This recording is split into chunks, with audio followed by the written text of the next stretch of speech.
Okay, we're live now, Lisa, thank you. Okay, thank you. Good evening and welcome to Cabinet this evening on the 28th of July. Have I got authorisation, please, to sign the minutes of the meetings held on the 16th of June and the 21st of July?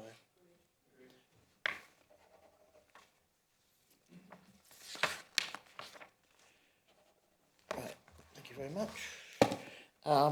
Do we have any apologies for absence, Lisa, please? No apologies for absence, Chair. All of Cabinet present. Thank you. Any additional agenda items? There are none. And urgent decisions? There are none. Okay. So disclosure of interests and dispensations. To receive any disclosures by members of disclosable pecuniary interests and other registrable interests, non-registrable interests in matters on the agenda, and the nature of any interest and details of any dispensations obtained. Members are reminded of the need to repeat their declaration immediately prior to the commencement of the item in question.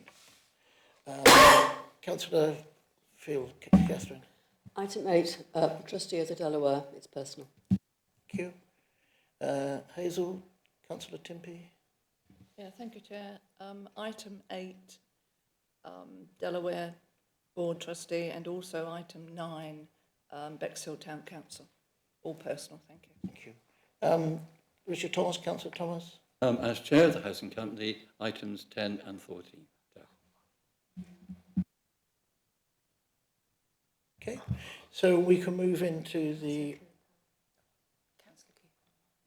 Well, I beg your pardon. Thank you for reminding me. Councillor Cooper, Beverley. Thank you, Chair. Just to also declare that I'm a member of the Rother District Housing Company for items 10 and 14. Thank you. Jolly good, thank you. No other hands up? No, fine. Okay, so the next item we go to is item 6, being the budget outturn and revenue and capital monitoring and productivity plan update.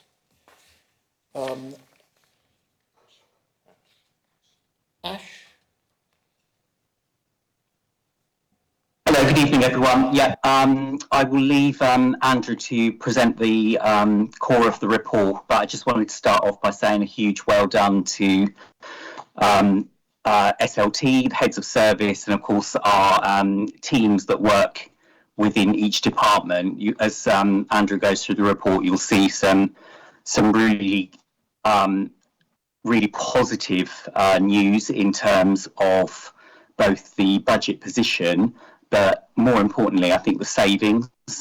So last year we set some really ambitious savings targets, and as Andrew goes through this, you will see the performance that has been achieved in that space, which is really, really positive. So yeah, I just want to say a huge well done to everyone involved in reaching that point. Thank you. Yeah, thank you for those words. I think all members would echo that, and there's been a lot of hard work put in, and successful work comes out, so that's absolutely encouraging. Andrew, shall I? Thank you, Chair. So the position overall is we've got an outturn overall surplus of £433,000. That's compared to the original budget, which was budgeting a deficit of £186,000. So an improvement across the year of £619,000. And also a considerable improvement on the various budget monitoring reports that came to the committee during the year. So in effect, we're able to add to reserves rather than take away, which obviously is a good position to be in. And I'm able to confirm the general fund reserve currently stands at its optimum £5 million level at the end of 24-25 as we go into the next budget process. So that will hold us in very good stead when we budget the medium-term financial plan in the autumn, and hopefully will provide us sufficient funds to see us through to 2028, but with the one caveat that we do not know what's in the settlement yet, and it's unlikely to be friendly, and we won't know the details till Christmas. But apart from that, and the details of the really transitional relief will be really important. So the one caveat I have got is how good or bad that settlement is to us, but it's an improved position on what we were looking at a few months ago. So the main areas of improvement are extra interest earned, that's over 400,000 of extra interest, due to interest rates staying higher than expected and us receiving grants in advance of payments and the cash flow benefits from that, and also the housing company paying interest on its loan as that loan is growing as well. We've paid 71,000 less on borrowing as our cash flow was better than budgeted, so we've not actually had to go and borrow yet from PWLB. In fact, we repaid PWLB some money last year. We're only borrowing short-term from other local authorities as our short-term cash flow needs require. So that saved us money on paying interest. I think Ash referred earlier to some of the heads of service putting in some sterling efforts, particularly Deborah in neighbourhood services, where there's been some really good savings on contracts appearing towards the end of the year. Saved over 160,000 on the new waste contracts, which obviously bodes really well for the next couple of years, because we'll have the full year effects of that in the next couple of years' budgets and outturns. Grounds maintenance, 50,000 addition on top of already big savings in the budget, and garden and bulky waste, 65,000. And I know the department put in a lot of effort to reach the 20,000 subscriber target on the green bins. Sorry, not green here, are they? On the green waste bins. Bins for green waste. They're green in lots of castles. And bulky waste. And by doing that, avoided us getting quite a big penalty under the contract, the waste contract. And I know a lot of effort was put into that during the year. There also was quite a late improvement in parking income. We've been quite pessimistic all year about parking income, but that improved by 170,000 in the last few months of the year. So again, another improvement in neighbourhood services. So they were the main areas of improvement. As Ash said, we had a much better performance on savings this year. That they're detailed in paragraph 5, where we made 2.1 million of the savings, and a real turnaround really, because I think the previous year the council only made about 15% of its savings, whereas this year it's more like 85%. So a complete reversal in performance, and a lot of that is down to the reports to ONS and officers being aware that they were being regularly monitored by ONS and Cabinet during the year, and that kept sort of pressure on people, and that was really effective. And obviously we will do that again in the next cycle. In September meetings, you'll get this year's saving reports as part of budget monitoring. Moving quickly to capital, I know there's a separate report on this on the agenda, so I won't say very much, but it does reflect the large reduction in the capital programme that Cabinet agreed last autumn to reduce our borrowing commitments and our exposure to now very high interest rates. The various variations in schemes are explained on pages 8 to 10, but I'm sure Duncan will go into them in some detail in the capital report later. Paragraph 27 just lists some minor budget amendments, capital budget amendments, that you're asked to recommend are accepted in the recommendation. There are allocations to King Arthur Leisure Scheme, Heart of Sidley Scheme, plus some SIL approvals. And Appendix D is the amended productivity plan we have to produce for government, and that has been amended to take account of the council's ability now to fund transformational savings proposals from capital receipts. The government's extended the time limit to 2030, but obviously it's only relevant to us to 2028, but that now means we can use capital receipts to fund transformation initiatives as we go along, and LGR in fact as well, over the next couple of years. So that's really, in a nutshell, just to say we now have general reserves, 5 million general reserve and 4.4 million of earmark reserves. We've now got the best part of £10 million in general reserves. Thank you very much. Thank you very much, Andrew. There's encouraging numbers in there, but there's a long way to go yet. And we don't know really what's around the corner, but, you know, this is really some very close management by officers of their own budgets, which I think is important, and the work put together by the senior management team. Are there any questions or clarification of this report? I think Andrew would be delighted to respond to. Christine? Yep. Councillor Bayliss. Christine? Yes, thank you. Well, I'd like to move the report and the recommendations, and I'd like to echo Councillor Jiwan's comments about, and congratulations to the various different sort of groups of staff, especially neighbourhood services, who have done a sterling job. But I would just say, whilst this is an excellent outcome, and the difference between achieving 15% of our projected savings the previous year, 22-23, and then this, or 24-25, and 85% in the last financial year. That shows the step change in our approach to deficit or reduction. But I would say that we're in a new year, and we need to keep drilling down on our costs. If you look at some of the variances, they're just like one-off variances. So like with some of the sort of capital, interest received on capital, things like that, if that capital then goes out in grants, so to the Delaware Pavilion or whatever, that's obviously going to reduce our income. So I would say we've still got our work cut out in the current financial year. And of course, our members will know that we're currently looking at the next financial year. And again, we're looking at savings of 10% in the next financial year. So this is a much better outcome. Congratulations to Deborah and the team in Neighbourhood Services in particular. But we're not out of the woods yet. Thank you for that. I think you're absolutely right. This is an encouraging thing, but then, good housekeeping can actually become a habit. I think we all know that ourselves and going forward. Councillor John Barnes. John?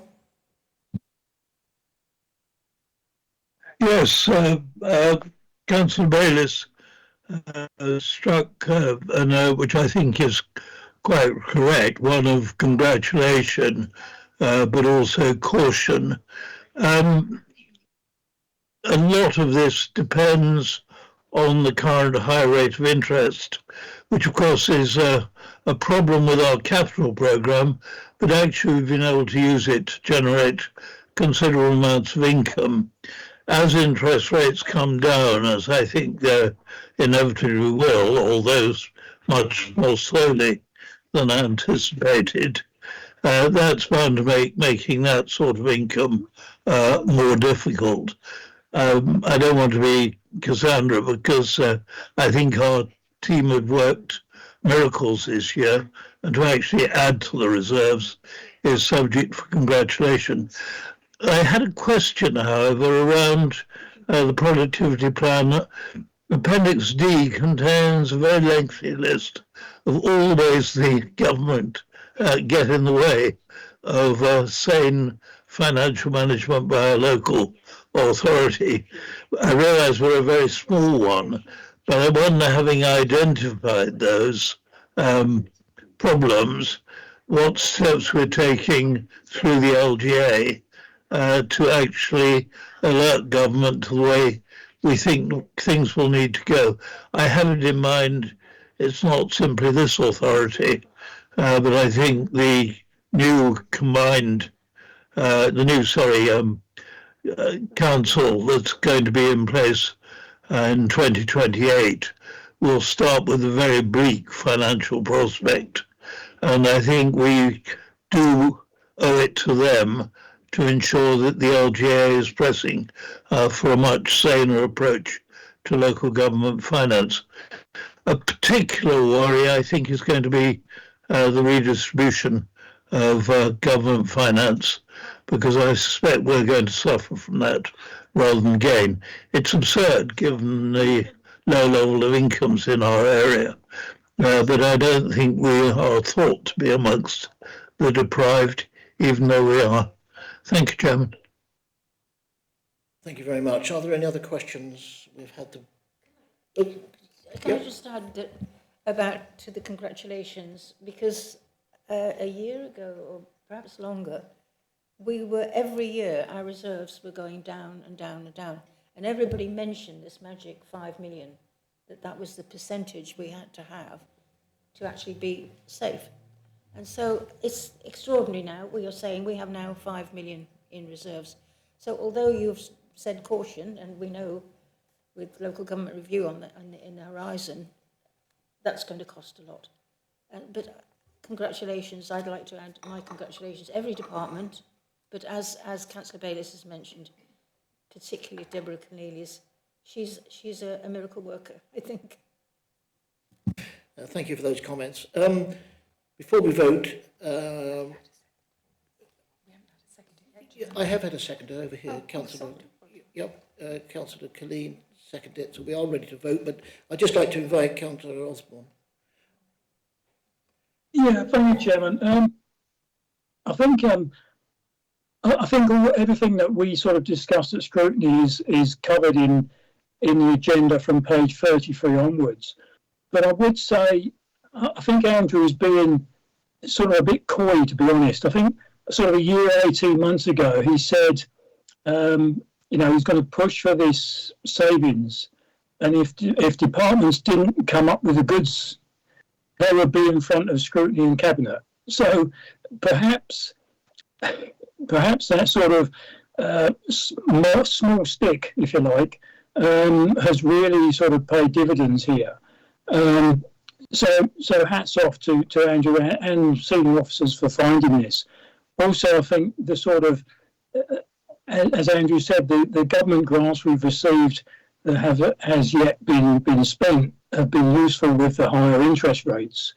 Obviously, that won't be there once we start spending them. And if interest rates drop, then it doesn't matter because we haven't got it anyway. And a decent sort of summer, although looking at the window at the cloud is not that special at the minute, but a decent summer in our car parks without too much rain in August would be a massive benefit as well. So there's positives there, and hopefully, you know, John's obviously very happy with a reserve back at 5 million. I know it's been a bugbear of his that we drop below that. So if we're back to that stage, then if John's happy, then I think most of us are probably happy as well. Thank you, Chairman. Thank you very much, Paul. I've got a couple of points to be made. Hazel, Councillor Timpey. Yeah, thank you, Chair. Yeah, it's very kind of all the other councillors to recognise Deborah and her team, but it really is the team also have worked very, very hard, and a lot of these cuts have been very, very painful, especially in the grounds maintenance. But they had to be done, and this positive report has proven that it's been worthwhile. So I'd like to add my congratulations to Deborah and her team. Thank you. Thank you for that. Councillor Sam Coleman. Yeah, thank you, Chair. Councillor Timpey actually sort of covered a little bit of what I wanted to say, which was this, you know, I agree with everyone. It's you know, a lot of respect and admiration for staff at all levels for the work they've put into this, but actually to acknowledge as well that it's hard, and it's as hard as it might be for us councillors, you know, because a lot of the decisions that have to be made are quite unpalatable. Some of them are quite tough. It's not, you know, it's not the sort of things that you get into local government to do.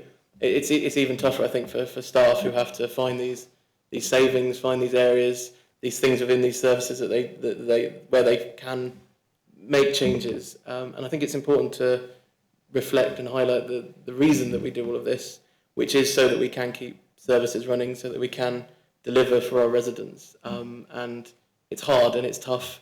And I'm quite proud of the fact that we've shown that we're valuing staff a lot more in recent years on this council. And that's echoed by the work that's been done on the senior leadership team as well, to show staff that you know, they are valued, because they're the ones that are doing a lot of the legwork here and having to make some very difficult decisions and difficult, you know, tasks to do. And the stuff nationally about councils being bloated and having lots of waste and money to spend and not being very efficient is absolute nonsense. I mean, you know, the staff here at Rotherham District Council work leanly, work efficiently, often outside of the remit of their job requirements to get stuff done. They put up with a lot of sort of contention and flack sometimes from the public, from councillors as well. I mean, we don't always make staff's job easy when we decide to change a decision or amend a report or things like that. But, you know, I think, you know, our staff are valued and we value them. And without them, we wouldn't be able to have incredible results in a budget like this. So thank you to the staff, and brilliant report. Thank you. For those comments. So we've had it moved with Councillor Bayliss, we've had a second with Councillor Colleen. Those in favour, and that's unanimous. And thank you, Andrew, for your team to bring all this together. I'm not sure you are a big bad wolf, though, are you? But perhaps sometimes a bit of encouragement doesn't go amiss. Thank you for that. So the next item is Shareholder Executive Committee, establishment of. This is a report brought forward following work done by Petra Deman, who was our Deputy Monitoring Officer at the time, and it was her involvement with a significant amount of work that was being carried on in Surrey with local authorities there committing themselves to the brink, as it were. So if I could invite Lorna to present this report, please. Thank you, Chair. Yes, this report concerns the establishment of a shareholder executive committee. Just to give you a bit of background around the current governance arrangements, we currently have a shareholder representative oversight group, which was created to oversee the housing company. This is an officer-led group and lacks formal decision-making powers, doesn't meet in public, and it's therefore not subject to scrutiny. So this was something that Petra felt wasn't best practice, and from her experience elsewhere, recommended that we replace the shareholder representative oversight group with a shareholder executive committee. So in doing so, we'll enhance the transparency, accountability and scrutiny of the housing company. And it will also formalise the oversight through a member-led committee that operates in the public domain. And we hope that this will help to improve communication between the council and the company board and elected members and the public. So some of the key features are that, so just to be clear about this, the new committee won't have any operational control over the housing company. That's not its purpose. Instead, it will scrutinise the outputs of the company and ensure they are aligned with what the council is trying to achieve. So that's what it's all about. That does mean that we need to, we don't need to, the company will need to amend its articles, and there'll be further discussion with the company on that. And that's set out, the nature of those changes are set out in Appendix B. I hope this is a more transparent forum for shareholder matters, and I think it will help to balance the council's dual control, or dual role rather, not control, as a shareholder and lender, whilst preserving the commercial independence of the company. And that's what we've tried to strike here, and that's the balance that we're trying to make. So there are a number of recommendations that are set out in the report, including the terms of reference, which are set out in Appendix A. Thank you, Chair. Very much indeed. Are there any questions? There are questions. Councillor Projek, who I should say, welcome back to Cabinet this evening. I'm afraid we're not saving money on Cabinet because you've kindly created an extra... No, but we've created an extra resource, so I think that's important. Thank you for doing that. It's nice to see thank you you back. publicly for doing that. Yeah. And thank you to Councillor Colleen for looking after things. But it allows Councillor Colleen to carry on with her valuable work on the local plan. Yeah, indeed, so. So thank you for that. No. I'm very happy to move this because the Alliance created the housing company exactly for what it could do to actually deliver housing. And at the moment, it's really difficult to deliver housing through planning and for private developers. And so our housing company actually can deliver housing. There are so many advantages to having a housing company because you have that control over delivery. They can actually generate revenue as well, as we know.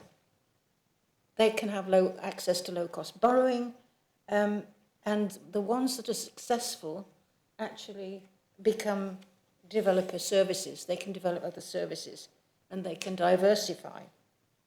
And you don't have to follow the local authority strict rules in terms of borrowing, etc. There are failures, and the failures are there because of exactly what Lorna has said, lack of communication and no transparency and not joined up governance.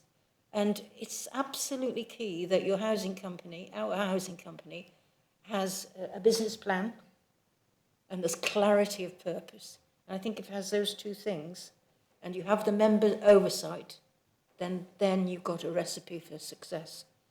I think, we should be looking at perhaps bringing other housing company experiences in to give us some reassurance. And I think it is such a good vehicle for delivering. So I'm very happy to move that. Thank you for bringing it forward. Thank you. Anyone going to second that? Catherine? I'm happy to second that, and could I make some comments? Please do. Because, I wholeheartedly support everything Councillor Prochak has just said. I had a few comments about Appendix A, which is the terms of reference, and I was interested to hear the Chief Executive say that the communications between the Council, the shareholder, and the company, which is doing the operational stuff, have sometimes been confusing and a bit difficult. And I do think this, actually, I hope it's the last iteration in the road along having a proper relationship between a shareholder and a completely independent company. Although I do think it might take some time to fine-tune this so it's working absolutely properly as we would like. I was very pleased to read that all members of the Council were welcome to attend the meetings, because I do think we do need that transparency. I think if we tried to hide what we did, which wouldn't be hiding, but would be perceived as hiding between just the committee and the housing company, I think there could be ramifications amongst the wider council, which would make life more difficult for us and for the delivery. I also think it's a shame that the monitoring officer isn't here, because the terms of reference say that the SEC will be the leader and all members of the cabinet, the executive, and I'm just wondering if there are conflicts between all those members of the cabinet who are already on the corporate, and I can never remember its name. The corporate program board, the very same. I have a slight concern about that, but really welcome this as a positive step forward. Thank you. Yeah, I think you're absolutely right. I think these proposed amendments are the starting point, really, for us to work with the housing company. It's a priority of this council to continue to work with the housing company for all the right reasons. And it's a case of there's, the desired balance between satisfying the council's need for financial performance and risk information. As a shareholder and the lender and the customer, if you like, it's important that we work with the company so that it can remain competitive in what it does and basically the outturn. So I think that's absolutely right, but it's the right way to go. If there are no other... Councillor Richard Thomas. Richard? Thank you, Chair. I'd just like to echo the remarks already made by the Chief Executive, Councillor Pochak, Councillor Field and Councillor Oliver. I welcome this new development. I think it will be a very positive step which will improve communication between the housing company and the council. It's going to increase the profile of the housing company. It's going to spread more knowledge about what we do. And it's going to be a source, I think, of a free and full flow of information between the council and the company in the future. So I warmly welcome it. We'd also put out a press release, the company has put out a press release, which records my welcoming of it. So I'm very, very pleased by this development. Thank you. Thank you, Richard. We have a proposal, we have a second, we can vote on this. Those in favour? And that's excellent, that's unanimous, and we can move forward. The next item is agenda item 8, Capital Programme and Corporate Development Team Update. Is you again, oh, Ash and Duncan, right, I beg your pardon, I didn't. Redeclare. Redeclare, thank you. Right. Redeclare. Redeclare, okay. Fine. Good evening, Duncan, nice to see you. Good evening, Chair. Would you like me just to take you through a high-level summary of the report, Chair, if that's helpful? I think that would be very useful. Thank you very much. Okay. Good evening, members. So this report provides more detail on the significant schemes within the capital programme and also an update in relation to the corporate development team. So that's referred to as the CDT within the report. Follows on from the previous report we presented to Cabinet back in July 2024, and that's when the authority was given to establish the corporate development team. So some of the key points just to note, Andrew's already mentioned the updated capital programme earlier as part of the outturn report. So that's contained within Appendix B of that report that's just been discussed. The total capital programme stands at around 183 million at present, and the balance of spend over the next 3 or 4 financial years is 115 million. So it's still a very significant capital programme. Members will be aware of the review that's been ongoing. The financial landscape has changed significantly since a number of the business cases were originally approved, and that's both in terms of the wider national and international economic position, but also more locally in terms of the council's finances, which had previously seen reserves reducing. The high inflation has also had a knock-on impact on construction costs. So although inflation has come down again, those construction costs have seen that inflation from a couple of years ago impact on prices that are coming through now in terms of the capital programme. And the borrowing rates Councillor Barnes mentioned earlier are also 2 or 3% higher than they were a couple of years ago. So that's negatively impacted on the borrowing position. And we also need to be mindful of local government reorganisation in terms of the delivery and the timeframes for the capital programme. So at this time last year, the programme was around 247 million, so almost £250 million, and we had 195 million to spend over future years. So that review has significantly reduced the size of the programme and some of the risks around the programme, particularly in relation to the borrowing exposure. So there's a number of business cases that have been updated during the 24-25 financial year. So we've had a number of reports on the housing company. We've had an updated report on King Offer and also Barnhall Green. Paragraph 11 covers the larger schemes within the programme. So that represents about 77% of the total budget. That doesn't, however, include any additional costs which might come as part of the next 2 agenda items, Chair. Paragraphs 14 to 21 of the report outline how the capital programme can both negatively and positively impact on the council's revenue decisions. So we need to be mindful that we don't make decisions that do have a negative impact given the positive position of the outturn for the last financial year. And it's also important, there's a pie chart at paragraph 23 of the report, and that shows a complete reversal in terms of the borrowing costs and the grant provision compared with this time last year. So last year we had 55% of the overall programme that was funded from borrowing and 39% of grants. That's now effectively reversed. So we've got 54% of the programme being funded from grants and contributions and 39% coming from borrowing. So that's really positive, because if we can reduce that borrowing exposure, that has a positive impact on the revenue position. There's only about 3% of the programme at the moment funded from capital receipts, so we do need to continue to review our assets, and that feeds into the work that Joe and Will are undertaking as part of the strategic asset management plan. So paragraph 26 of the report provides you with a high-level position on a number of those key schemes. We need to be mindful that there is more detail contained within Exempt Appendix A, but that does contain commercially sensitive information. So if we do want to go into that in more detail as part of this meeting, we would need to go into part 2 private session. Paragraphs 27 to 32 of the report specifically provide some updated information about the recruitment for the newly established CDT and also some of the governance improvements that have been introduced. And there is a structure chart provided at Appendix B as well. So just touching on those governance improvements, we've just had a capital programme audit completed this month, and that shows some really positive improvements from the last audit that was done in 22-23. So that previous audit was only given a limited insurance by internal audit. This latest audit has got a substantial rating. It's only got 1 medium to priority recommendation and 4 low priority recommendations, and a number of those have already been addressed. And that full report will come through to Audit Committee at a future meeting.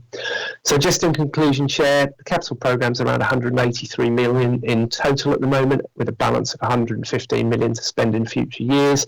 It's really important that members have the understanding of the programme. Although we've got lots of work that's been undertaken as part of the corporate programme board, which is really positive, but it is still, despite the reductions, a significant programme for the council to deliver. The CDT has been introduced to make sure that the rigour, scrutiny and expertise is in place to make sure those schemes progress as planned, along with any future proposals that come forward. We've noted the audit findings already, so members are asked to note the contents of the report. So thank you, Chair. I'll leave it there. Just again, another reminder that if we need to go into the detail of Appendix A, that's confidential. So thank you. Lloyd Exley, who supports with the corporate development team, is online as well. So we're happy to take any questions, Chair. Thank you. Thank you very much indeed, Duncan. And it is a challenging period ahead, but I feel that we're really reasonably well placed to deal with these, although there's still work to be done. And the biggest issue we have is time's against us, I suppose, in trying to get where we want to be. Ash, did you want to add to this, please? Yes, thank you. Good evening. Yeah, just wanted to say, again, a huge thank you to Duncan and team for pulling all of this together and the amount of work that's gone in the background to get to this point. So as we know, the capital programme was a hugely ambitious programme, and given the change in landscape, some difficult decisions needed to be made. And I think those decisions, whilst we do, as Duncan said, whilst we do still have a substantial capital development programme, I think the items contained within that are all the right things that need to be taken forward and that are achievable in the time that we have left as an authority. I think this is further cemented by the fantastic audit result that Duncan mentioned. So in terms of looking at where it was compared to where it is now, just demonstrates the huge amount of work that's gone into it to bring it to this point. So I just wanted to say thank you to everyone involved. Thank you. Thank you, Ash. Questions from within? Councillor Sam Coleman. Yeah, thank you, Chair. I just wanted to say quickly, I'm really delighted to see fences going up in Sidley for the Heart of Sidley Hub. And I hear, and I've heard, good news about fences going up and things starting over at Blackfriars as well. And I think it's great that we are getting on and delivering these projects. And I think we need to not ease off of the accelerator. I don't drive, so I don't know which pedal's which. Ease off of the go faster pedal. We don't need to do that. We need to keep pushing. We need to keep driving, because actually, if we get all of these capital programme projects delivered by the time that the District Council cease to exist, we've created a legacy then, and we've ended with a positive bang, not a negative one. So yeah, great news, I think. Keep pushing. Thanks very much indeed, Shan. Any other points, councillor projects? Just a quick question. The organisational chart shows, I think, 3 vacant posts and 3 that are being interim. I mean, it's a difficult time for recruitment for district councils particularly. And I just wondered how confident you were, or whether you did plan to reorganise it. I'll start to answer, but I think Duncan's probably got a more up-to-date picture. But we are out to recruit to some of these roles at the moment. We're really hopeful that will be successful. We've been out, I think, to 2 previous rounds on these posts and have been partially successful, and then haven't been able to retain people. It is really difficult market, and we're competing with the private sector here with some of these roles, and our pay doesn't compete. So that's very, very difficult. So really finding people that want to be in local government and work on the kind of projects that we've got here, they are exciting projects. That's what we need to sell. And that, actually Rothes is a great place to work. And we need to make sure that our residents know that, because it would be nice that local people took up these jobs. And we are ultimately working on a strategy, in our people strategy, to reduce our reliance on consultants and interim staff. So that's where we're going ultimately, but it's not easy. Thank you. Before I invite Councillor Paul Osborne, could I invite Lloyd, because I think his hand went up just about the same time. Paul, if that's okay. Lloyd? Yeah, thank you. Thank you, Doug.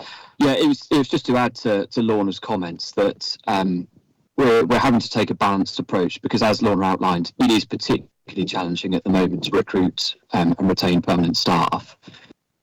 So that's why we're sort of twin tracking everything, that we're looking to make use of interims in the immediate term, so that we don't drop the ball, that we can resource the programme and make sure that everything continues to proceed the way it needs to.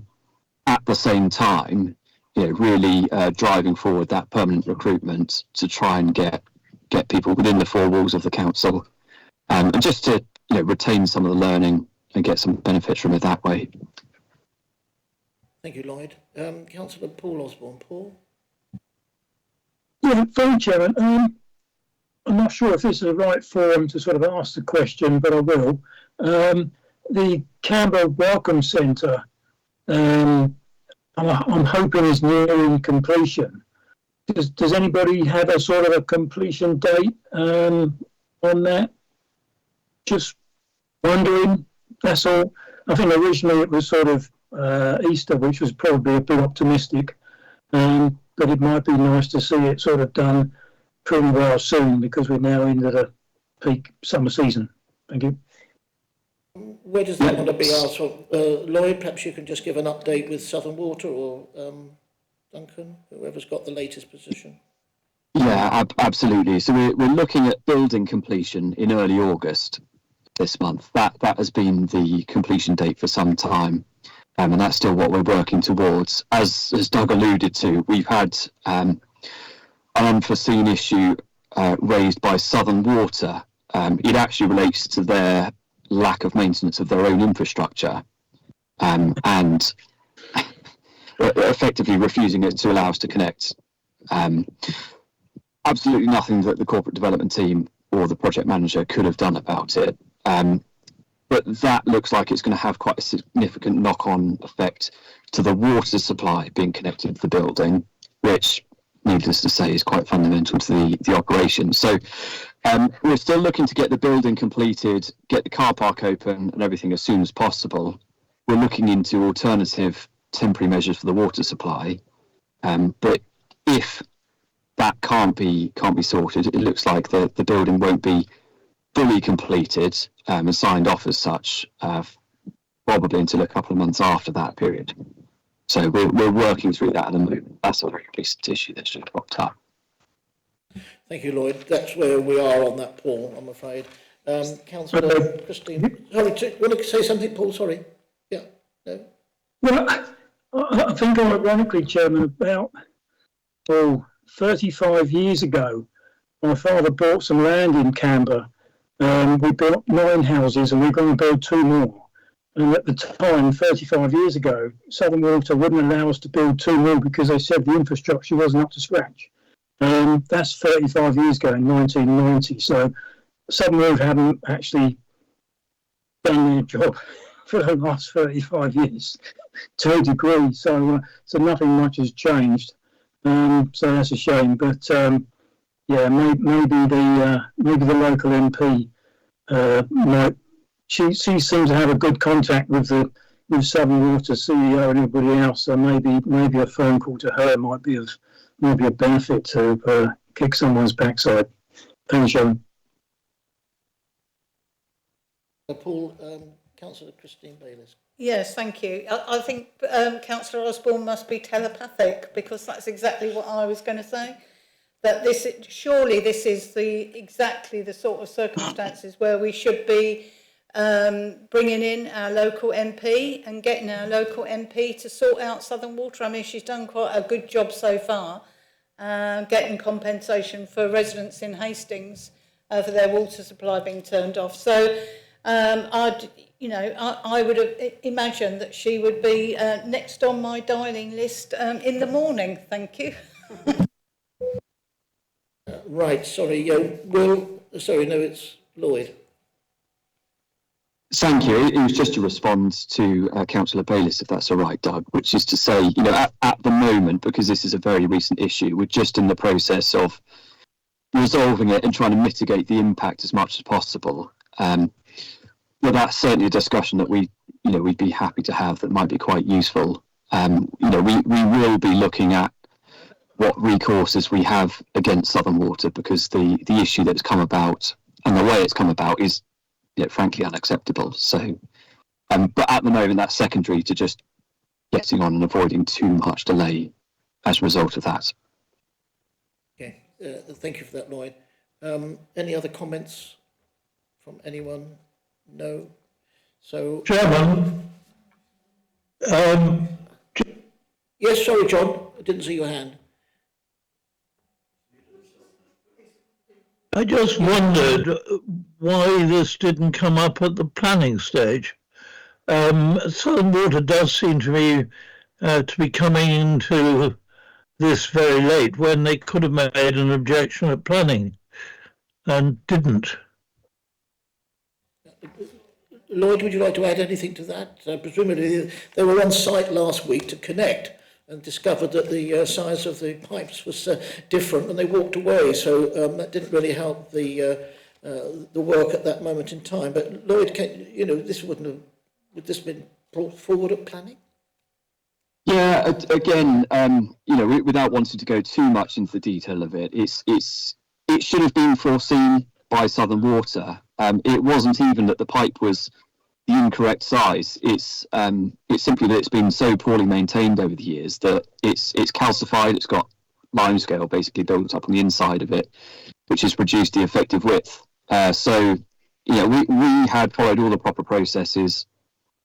I think I've frozen. Sorry. Oh, no. Okay. Quotation in place. Quotation paid.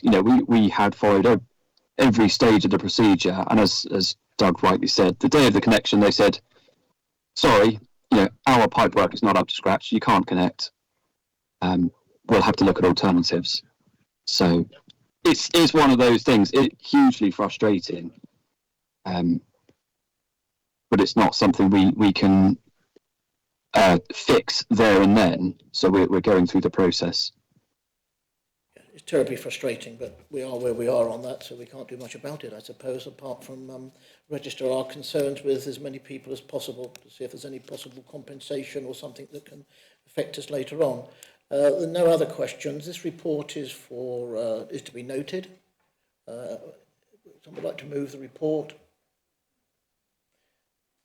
Yeah, and second the report, and those in favour of the report.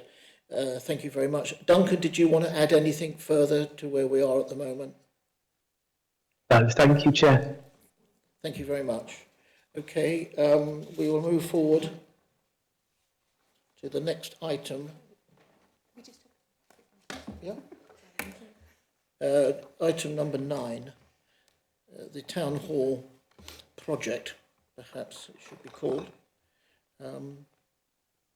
which... Joe, are you going to...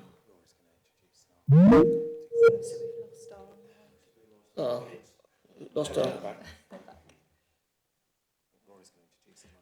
Okay, all right. Okay, can I just get it on? What page number is it? I haven't quite got the 63. Thank you. Right, there we are. I've got it. Thank you. Councillor Timpey, redeclare. Yeah, thank you. Redeclare. Right. Okay. Rory, thank you. Thank you, Chair. No, I speak in support of this. It's a request to spend £45,000 to investigate the feasibility of converting 1 and 2 villas just beside the town hall here for a temporary accommodation. I think it's imperative upon us, we talked about finances earlier, to be good custodians of public finances. And when you consider that we spend 2.3 million net on temporary accommodation every year, it's a considerable sum for a small authority like ours. So anything that can ease that has got to be welcomed. So, the HEDNA, if we recall in 2024, it's connected to the supply of affordable housing generally, was decreed that we needed to build 325 homes per year just to keep pace. Now, that's affordable homes, and we never really got there at all, anywhere near that. And it's now over 700 homes due to the government's new 1.5 million targets for affordable and social housing. So I think it's imperative upon us to also to de-risk any development to Rother District Council. And I note on page 65 that while it states that it's likely that the council could undertake and build out these parcels of land, it's not advisable due to the financial and development risk. So the preference, and I'm sure I'm supported by colleagues in the Cabinet and across the Council, the preference for me is certainly would be for a sale to a registered provider to build affordable housing. They can also then access a Homes England grant, and thereby we avoid the cost of temporary accommodation, and that's got to be a key issue for us going forward. So I move that, Chair. Thank you. I think effectively what we need to resolve this evening is the approval of the temporary accommodation from the temporary accommodation budget to use to further investigate. And I'm sure that once that investigation has taken place, officers come back with a budget, a business plan and the initial concepts for further consideration by Cabinet. But I hear what you say, Rory, and I think that is to be discussed later on. Joe, did you want to add anything? I thought I should just clarify the recommendation, just to be clear. The recommendation presently is that we work up opportunities for temporary accommodation at the villas and to the rear of the building. And that would involve us looking at our own ability to do that through initial planning inquiries, but also, as Councillor McCourt indicates, to also look at what the market interest in such a site might be at the same time, and then come back. So it's really just permission to inquire for the 45,000, as you say, Chair.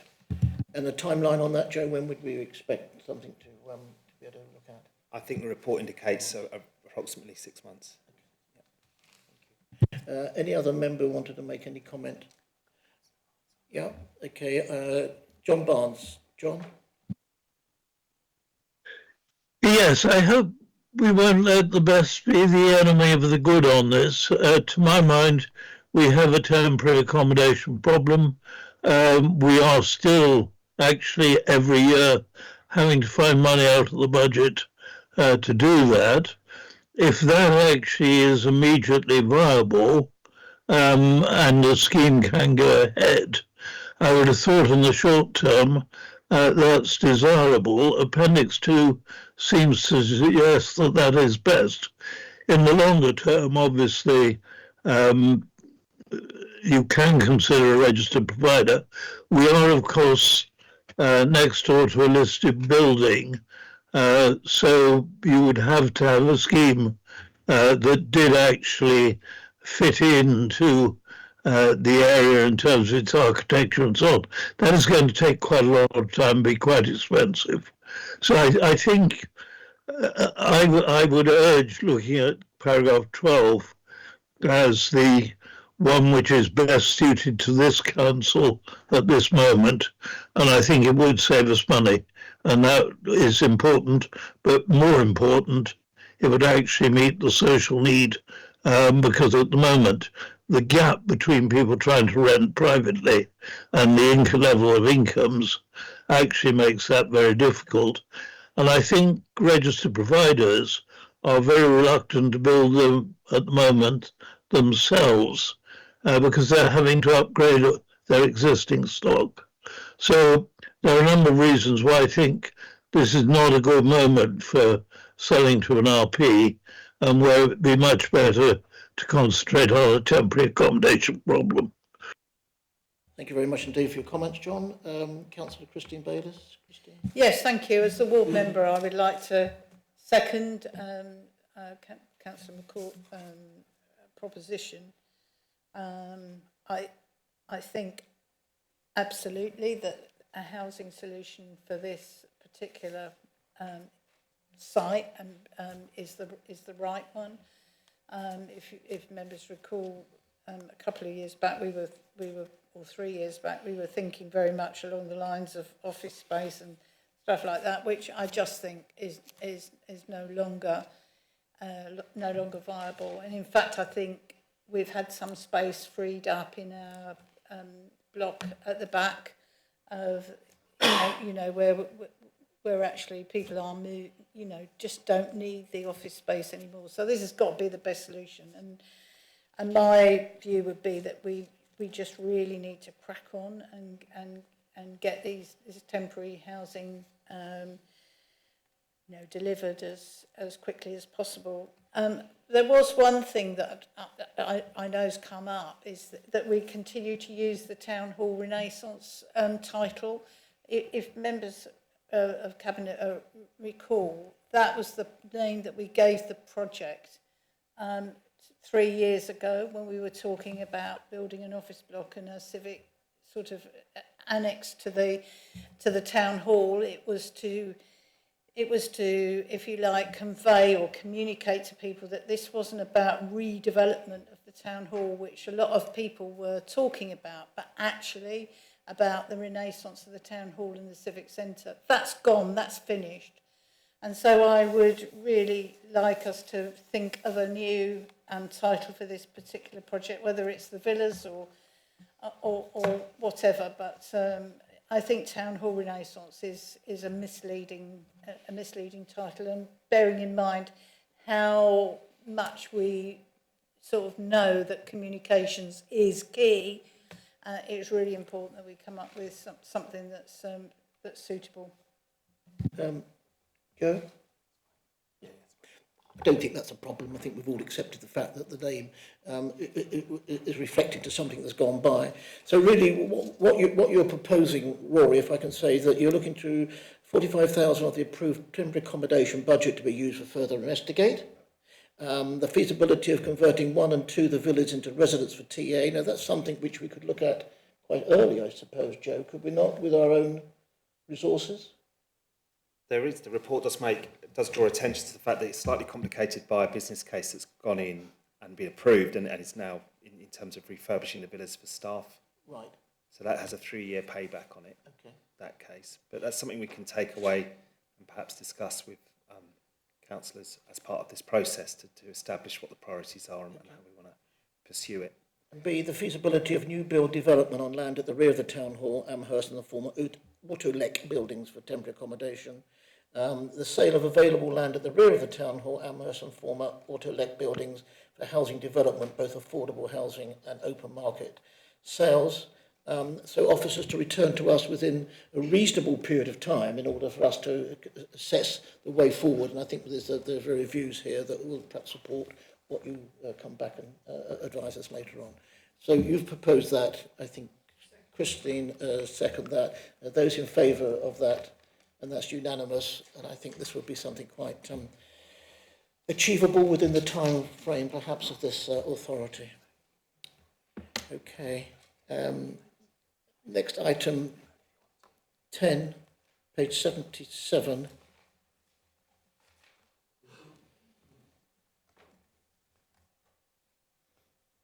I'll find it.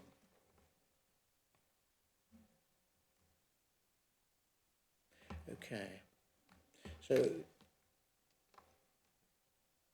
page 77, King offer housing delivery options, Joe. Is this Rory's going to bring this forward? Thank you, Rory.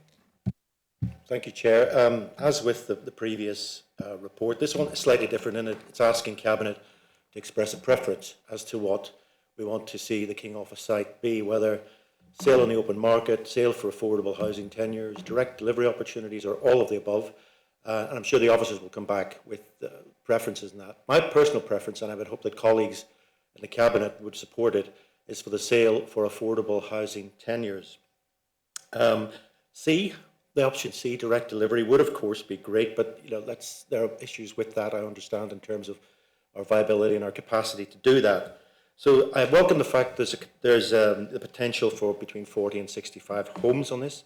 And again, as I would remind members that only 11% of a stock in Rother is social housing compared to 17%, social affordable housing, compared to 17% nationally. So we've fallen well behind. I personally do not think we need more private housing. I do not think we need more homes for sale. I think we need more affordable housing and social housing. And this is reflected in the fact that we've got, 2,000 people, roughly thereabouts, waiting for homes, many of whom will not have the opportunity to have a home. So paragraph 18, which argues for 100% registered provider developed affordable housing, de-risks this project to RDC. I think a joint vehicle would require a lot of intensive work and investment that we don't have going forward. And the housing company, well, I'd like to see, of course, Blackfriars progressing really well, and I commend the company on that.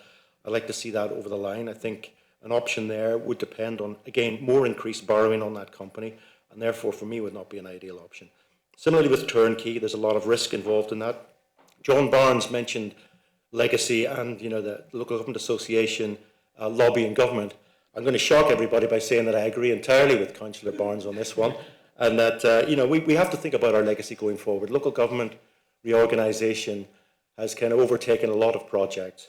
So I think the legacy that we pass on as a successful body, and as I said earlier, as fit custodians of public purse, is critical of this. I just wonder, the only question I have in moving this is whether we have sounded out informally any registered providers, because Councillor Barnes did mention, quite rightly I think as well, that the appetite for development has been curtailed or paused with some providers, and it'd be good to know if there's any informal issues around that. Thank you, Chair. Joe?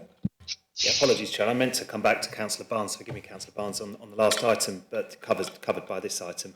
I think we engage regularly with the market. The Developers East Sussex group, that includes registered providers as well as private developers, met a week or two ago, and at that stage the announcements had just come from government about the flurry of announcements around this, which are really positive.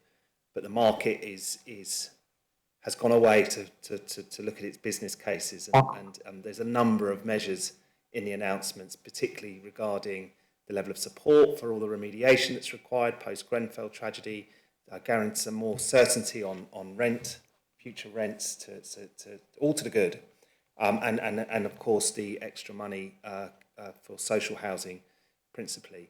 So, and a range of other minor points, but the market's very much reacting to the situation now. Previously, prior probably to the financial challenges of a couple of years ago under the previous government, there was a lot of interest in this site.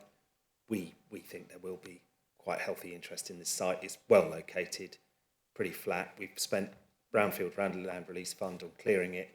If you can't build houses here, we're unclear where you might be able to build houses in the area. So we're positive, but we also want to flag do read the confidential appendices on both these reports, because there is a bit more detail in there, particularly around the quantum of housing on this site that may be possible with a reviewed planning approach.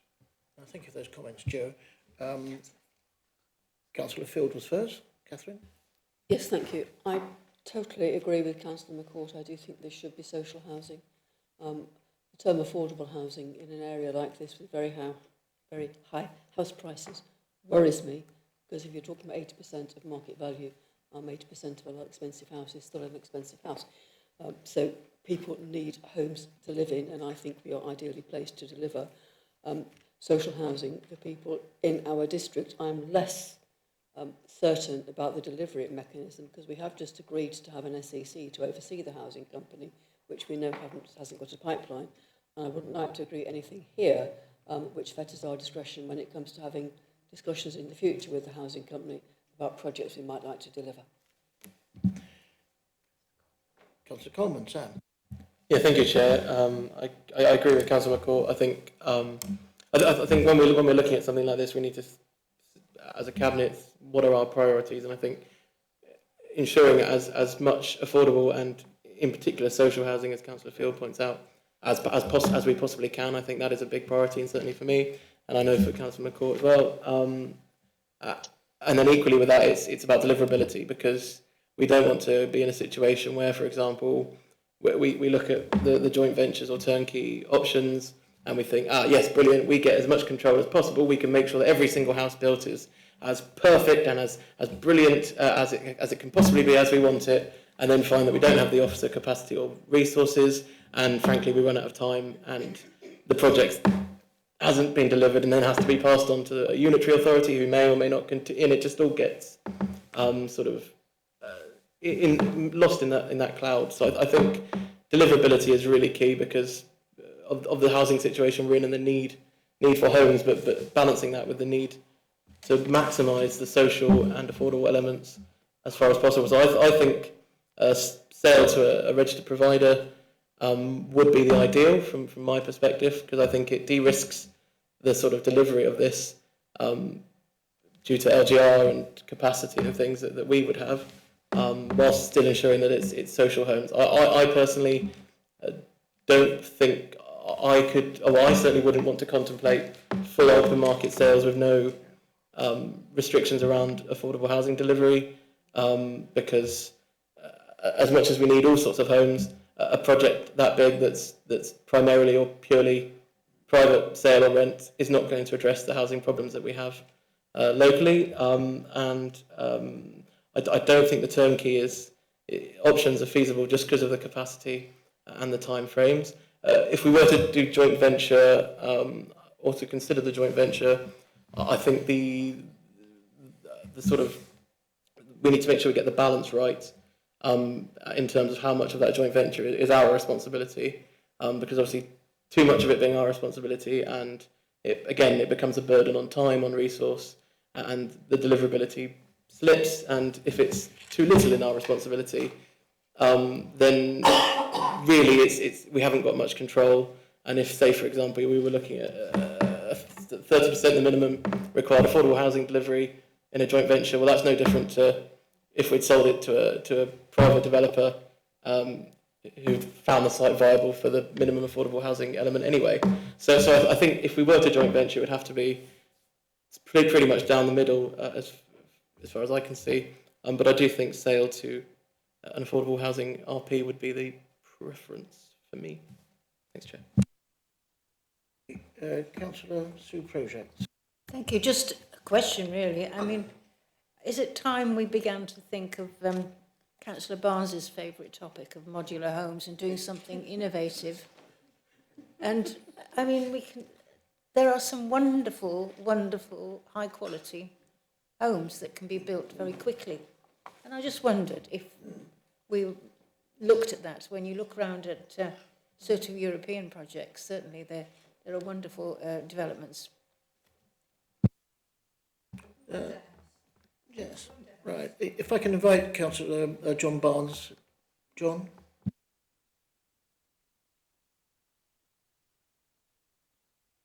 I find myself in surprising agreement with the last two speakers.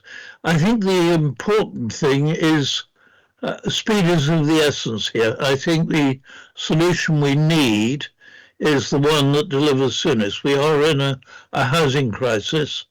It's largely a need for social housing rather than affordable housing, and probably rented accommodation. The great advantage of a joint venture, with us supplying quite a large amount of the capital, is we could work with somebody that is going to build this out fast, and it will give us a greater degree of control. On the other hand, setting it up clearly takes time. What worries me about sale to a registered provider is getting the surety that it will be delivered in short order. I don't think we can underestimate the housing crisis at the moment, and the need really to actually get more rented accommodation onto the market fast. Thank you, John.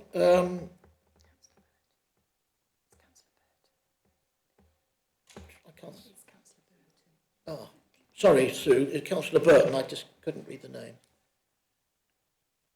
Thank you, Chair. Just a very quick point to remind people that carbon neutral passive housing is modular built. That's the way it is done.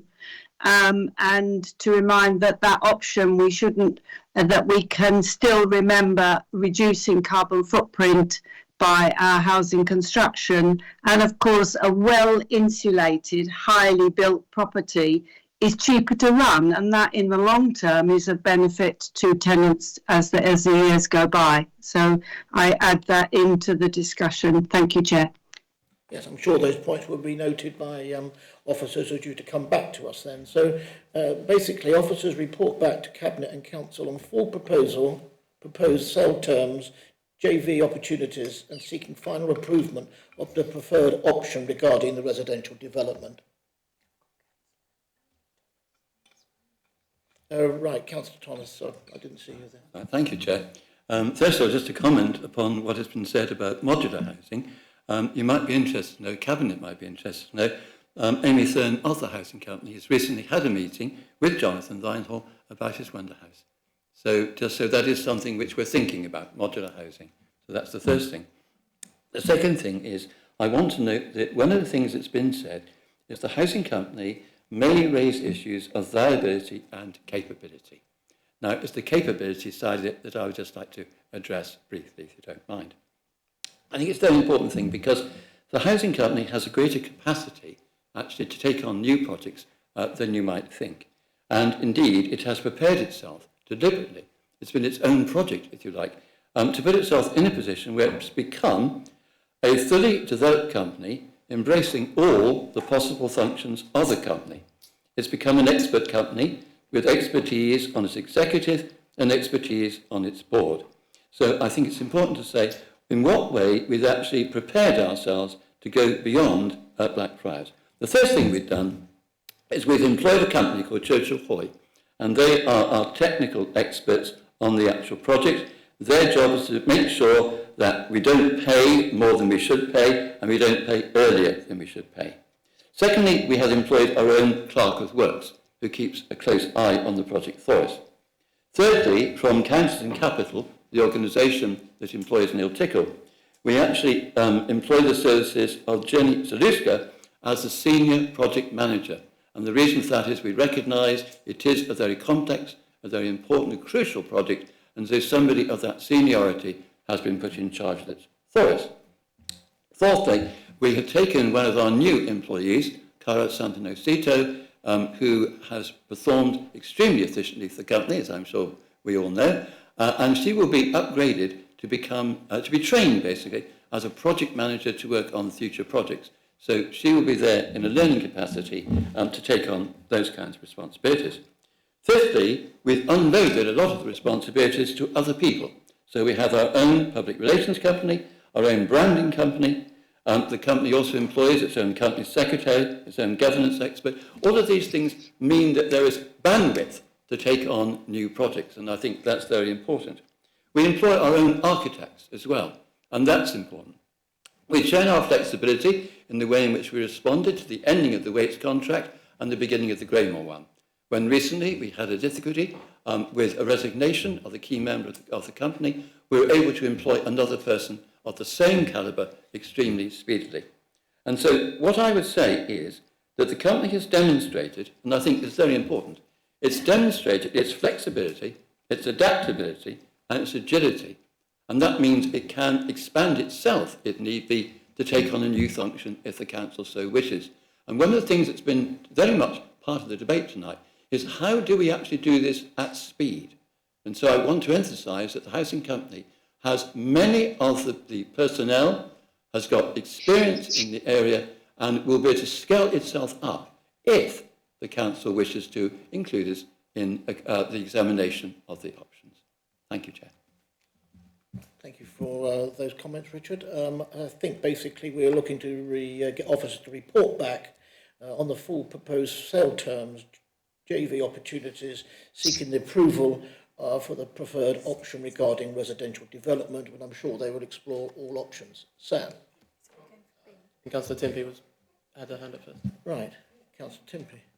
Yeah, I'm a bit confused because it says in the resolution number 2, Cabinet to advise whether there is a preference to pursue A, B, C, D, and we haven't actually given any guidance on which one we prefer. No, but did we all agree? Well, that's going to vote on, isn't it? Yeah, but which one? B. Sale for affordable housing 10 years. Right. Sorry, Joe. Officers recommending. That has been recommended by officers, yes.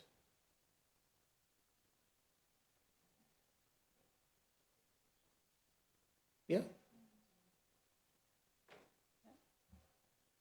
So we can vote on that? Do you want to just repeat, just for clarity? Yeah, thank you, Chair. No, I think obviously the second point is asking Cabinet to advise whether there's a preference to pursue those ABCD options. And I myself and several colleagues around the table have argued for B, the sale for affordable housing tenures. And as Joe quite rightly says, is a recommendation from officers as well. Thank you, Chair. Should we make some reference specifically to that option B in the recommendations before we vote on it? Because it's not stated here. That's right.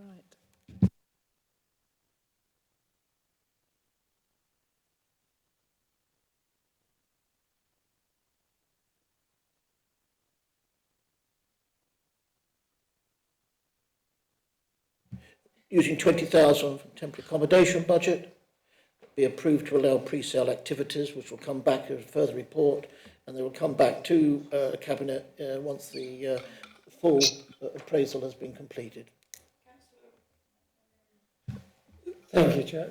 Actually, yeah, Councillor Field made the point I wanted to make, but just maybe to clarify, could we add in there anything about social housing in particular?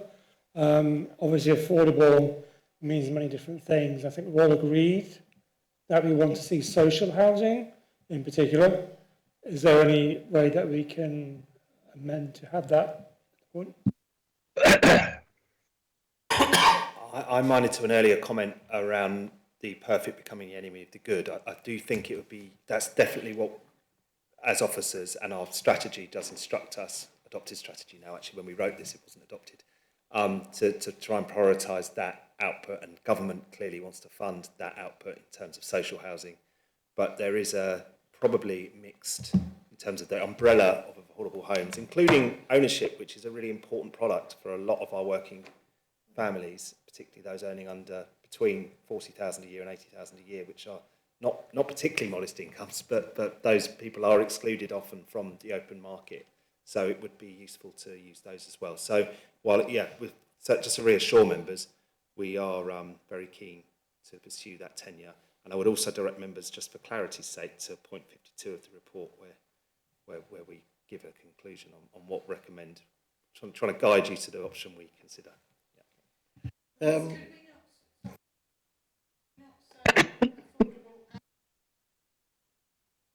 So affordable homes, sorry, Chair, is that okay to come in? Carry on, Joe. With a capital H includes social housing. Yeah. They're all queuing up now. I'm not sure who was first, but...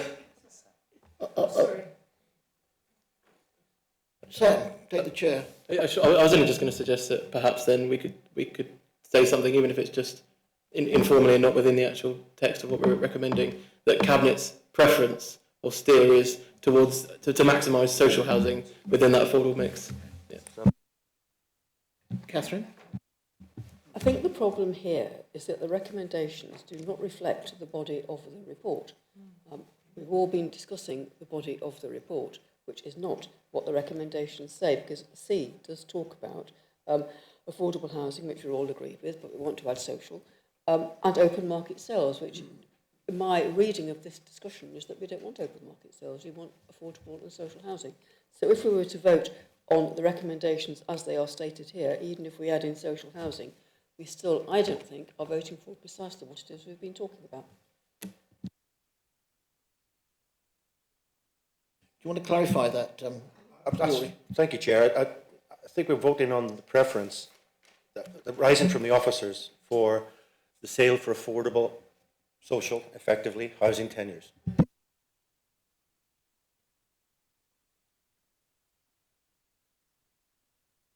Just suggest that the recommendation be amended accordingly. Yeah, exactly.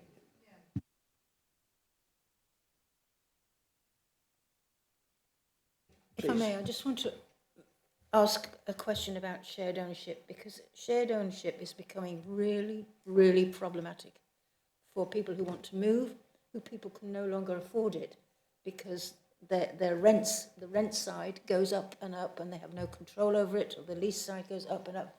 And it's getting a real national issue. And I just wanted to flag that up and wondered if any kind of campaigning ought to go on about that. Joe? Can I suggest we take that offline, Councillor? It's something we can discuss, because those are legitimate concerns that we do need to manage, and we are managing. So are we there? We've got a proposal, we've got a second. Are there any other variations to the... Yeah, Chairman, just before you do that, Right. I think the really important guidance that Cabinet ought to give is that speed is of the essence. I think I'm minded to accept what Joe says, that given the latest government announcements, the register providers may actually revise their opinions about the viability going ahead. But if they were going to delay in delivery, I would not favour that option. And I would strongly think that you should be favouring what is going to be earliest delivered. I think that should be in the guidance. Yeah, I think officers would accept that as being because time is of the essence. We haven't got a lot of time left, and we want to move this forward. You accept that? You want to amend that in? Yeah, that's fine, Chair. Thank you. And can I propose that we now move to a vote on this? Yeah. Okay. So those in favour of the. You're not in favour of it. You are. Right. That's unanimous. Thank you. I think that in view of some of the sensitive information of numbers, we should go into a confidential session, if that's all right. We have taken a decision on that, yes. We have. That was unanimous, yes. Yes. On all of them? Yes. On all of those. They were confidential appendices to the items. Item before, yes, indeed. Yeah, okay. So we'll go into confidential session with regards to the items. We don't need to. We've made the decisions. We've made the decisions. Oh, we don't want to look at those. Okay, fair enough. Okay, well, we'll move on. I think that brings us to the end, does it? Thank goodness for that. Okay, well, that's... yeah, I think I'll go into a confidential session by myself. So. Okay, and 1951.